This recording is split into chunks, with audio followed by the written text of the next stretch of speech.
Good afternoon, Tar Heels. Here's what's going on at Carolina right now. A little piece of Syria was brought to UNC when our own Hiba El-Zoabi won the Carolina Global Photography Competition for this photo. She took it while visiting her family in a Jordanian refugee camp. There's been a lot of attention on Syria recently after Bashar al-Assad's forces attacked civilians with chemical weapons on April 8th, killing about 70 and injuring over 500. Joining us today is Ms. El-Zoabi. Hiba, thanks for being with us. Thank you for having me. So the recent chemical weapon attacks, what do you think this says about the war and about Assad's goals? Well, the first thing to point out is this isn't the first time that the Assad regime has used chemical warfare against its own people.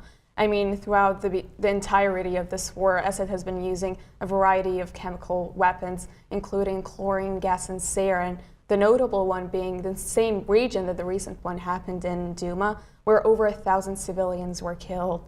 And if you think about it, is it really beyond a regime that's consistently been using mass starvation, systemic rape, and the bombing and shelling of shelters and medical facilities and hospitals to use chemical weapons against its own people? And it really goes to show you that if the international community had really put any pressure on the Assad regime, this wouldn't be happening. It's because he doesn't really fear any consequences. He's been doing this since 2013 pretty consistently. And the international community has done nothing to stop him. Okay, I want to get to your photo now. Tell me a little bit more about your experience at the refugee camp.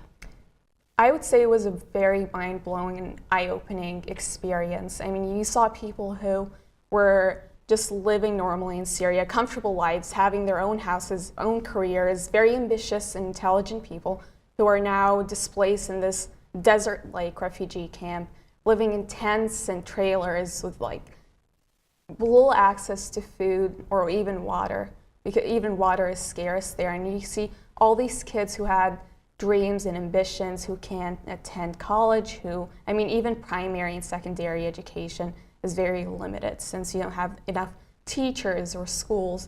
So you see this entire generation where like their dreams have been entirely crushed.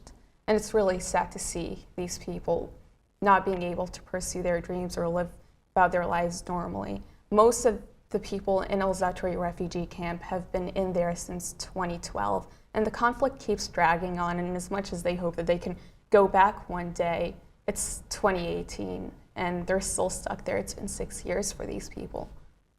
So we've seen pictures like Elen Koradi washed up on a beach, the little boy covered in rubble in the ambulance. They've made an impact in the world. What impact has your photo had on the Carolina community? I think really brings to light the humanitarian crisis of this revolution or Syrian crisis.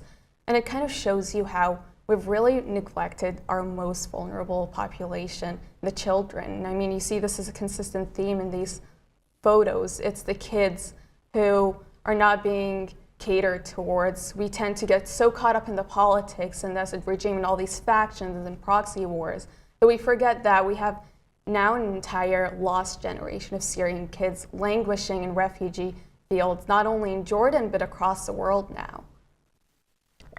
So how can people here on campus get involved and help out in Syria? There's so many opportunities for students at Carolina to get involved. I mean, we have a huge refugee population here in the RTP. We have so many families in Carolina Apartments, which is like 10 minutes away. It's in Carborough. There is a refugee support center. You can go, you can tutor kids after school. There's so many after school programs.